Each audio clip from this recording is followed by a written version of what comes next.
Apple को price hike करने की क्या जरूरत थी? जब वो पहले से ही इतने महंगे प्रोडक्ट्स बेचता है तो वो थोड़ा सा अपना ये एडजस्ट नहीं कर सकता था अपने प्रॉफिट में जो ये प्राइस हाइक हुई है। Welcome to another kidney touching video भाई लोग। देखो यार, सुनने में तो फेक लग रहा है बट हाँ भाई, एप्पल ने जो अपनी प्राइसिंग बढ़ाई है ना, सबकी किडनी टच होकर बाहर आ गई। अब लग रहा है एक किडनी से काम नहीं चलेगा, दो किडनियां तुम्हें बेचनी पड़ेगी। और भाई ये एप्पल ने जो काम किया है ना, एक झटके में किया। मतलब रातों रात ये ऑपरेशन हुआ कि भाई 30,000 से लेकर 1.5 लाख तक की प्राइस हाइक की यूं कर चुके हैं। मतलब बटन दबाया और प्राइस हाइक। और देखो, हमें पता है कि इंडिया में 70,000 से 1 लाख के बीच में हमें मैकबुक एयर की सीरीज मिल जाती थी। और भाई ये बहुत बढ़िया चॉइस थी। जो ऑफिस यूज के लिए लैपटॉप लेते हैं, जो स्टूडेंट्स लेते हैं अपनी पढ़ाई के लिए लैपटॉप, भाई बहुत इजीली परफॉर्म करता था। और सबसे बढ़िया चीज इनकी बैटरी थी, क्या बढ़िया चलती थी, मजा आ जाता था। बट अभी जो प्राइस हाइक हुई है ना, इसका मैं एग्जैक्ट रीजन तुम्हें बताने वाला हूँ। और मुझे पता है कि तुम लोग सोच रहे हो कि एप्पल हमेशा की तरह अपनी मोनोपोली का फायदा उठा रहा है। सही में जो एसएसडी रैम पे जो प्राइस बढ़े है ना, और जो सेमी कंडक्टर पे जो प्राइस हाइक हुई है, वो सही में काफी ज्यादा हुई है। इस वजह से एप्पल का कहना है कि वो झेल नहीं सकता है। एप्पल का कहना है कि एप्पल खुद एक ऐसे ग्लोबल क्राइसिस में फंस चुका है कि उससे निकलना उसके लिए आसान नहीं है, इसलिए उसने सब कुछ कस्टमर पे डाल दिया है। तो देखो यार, बैठ जाओ, तुम्हें अच्छे से एक्सप्लेन करूंगा कि हुआ क्या है। और सब्सक्राइब नहीं किया तो सब्सक्राइब मार दो, वीडियो पसंद आए तो लाइक करना मत भूलना। और वीडियो को शुरू करता हूँ। तो देखो, पहले नंबर पे नजर डालते हैं। एक टाइम था जब मैकबुक एयर M1 लॉन्च हुई थी 92,900 रुपीज की, और ये लैपटॉप वैल्यू फॉर मनी लगता था भाई। सही में इतना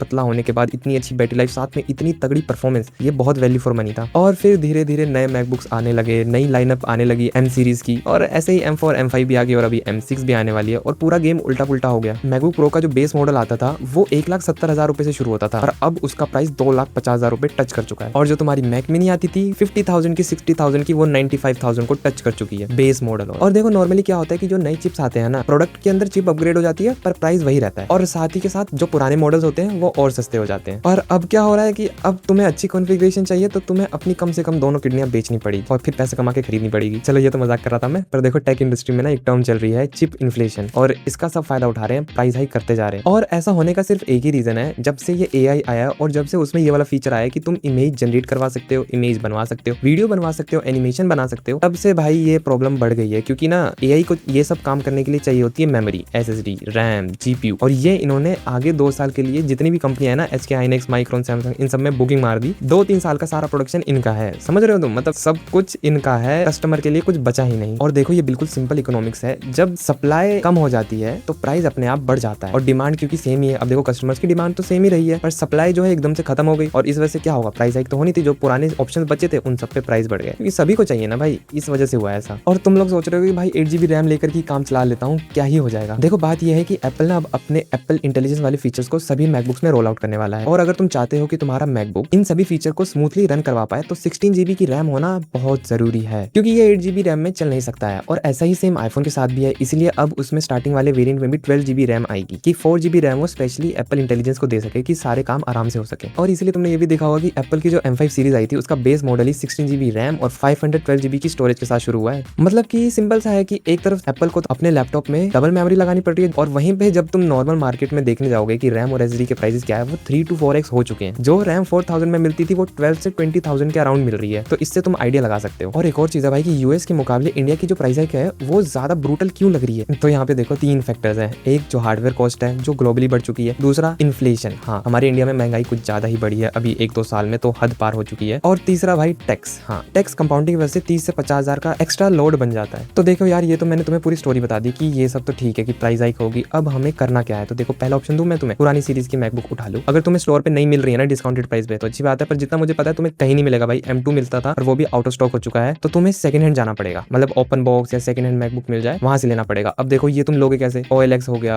या कैशिफाई हो गया या शॉप्स होगी जो तुम्हारे आसपास है। मैं एक ही ऑप्शन दूंगा कि तुम शॉप से जाके लो, क्योंकि शॉप्स वाले ना पे तुम ट्रस्ट कर सकते हो, तुम कैशिफाई पे ट्रस्ट नहीं कर सकते हो। तुम ऑनलाइन किस किस को बोलते रहोगे कि भाई ये मेरी मैकबुक खराब हो गई है। अगर हम OLX की बात करें तो भाई उसपे तो ट्रस्ट होता ही नहीं है, उसमें मेरे को लगता है भाई स्कैम है, तो उससे थोड़ा दूर रहना, ठीक है। हो सके तो ऑफलाइन शॉप्स पे जाओ, कम से कम 4 से 5 शॉप पे जाके तुम घूमो, तुम प्राइसिंग चेक करो, तुम प्राइसिंग कंपेयर करो, फिर तुम मैकबुक को भी देखो कि कौन सी मैकबुक तुम्हें अच्छी वैल्यू प्रोवाइड करिए, उससे जाके वो उठा के ले आओ। और शॉप्स वाले तुम्हें 6 महीने की गारंटी भी देंगे अपनी साइड से कि कुछ हुआ तो हम देख लेंगे। तो भाई ये जरूर देख लेना। और हाँ, मैं एक स्पेशल वीडियो बनाऊंगा, मैं उसे लिंक लगा दूंगा जब भी बना दूं, कि तुम सेकंड हैंड मैकबुक बाय करते वक्त क्या क्या तुम्हें देखना चाहिए, एक पूरी गाइड। तो उस चीज को जरूर चेक करना, क्योंकि बहुत इंपॉर्टेंट है भाई। जब तुम सेकंड हैंड मैकबुक लेते हो तो बहुत सारी चीजें स्कैम हो जाती है, जैसे डिस्प्ले चेंज करके दे देते हैं, बैटरी चेंज करके दे देते हैं, ऐसी भी काफी सारी चीजें होती है। तो इस चीज का ध्यान रखना बहुत जरूरी है। और एक और चीज है कि तुम विंडोज को भी देख सकते हो, पर भाई विंडोज में ना कम प्राइस में अच्छे लैपटॉप्स आते ही नहीं है। और जो मैकबुक की बात है वो अलग ही है, लाइक वो प्रोडक्टिविटी की मशीन है। तुम इसमें गेमिंग नहीं कर सकते, बट उसके अलावा तुम्हें जो भी काम करना बहुत प्यार से कर सकते हो, कंसिस्टेंटली कर सकते हो, वो भी लॉन्ग टाइम के लिए। और बैटरी तो लाजवाब है ही। वैसे तुम बताना तुम क्या सोच रहे हो कि हाँ विंडोज लेना है या मैकबुक लेना है। कमेंट सेक्शन खुला है, तुम्हें जो लगता है तुम कमेंट करके जरूर बताना। और तुम्हें कोई हेल्प चाहिए कि मैकबुक सेकंड हैंड कैसे बाय करनी है, कौन सा तुम्हारे लिए बेटर ऑप्शन है, मुझसे तुम कमेंट करके पूछ सकते हो, जरूर रिप्लाई करूंगा। और वीडियो अच्छी लगी हो तो लाइक जरूर कर देना भाई, सब्सक्राइब नहीं किया तो सब्सक्राइब मार दो। मैं मिलूंगा तुमसे अगली वीडियो में, तब तक के लिए बाय बाय।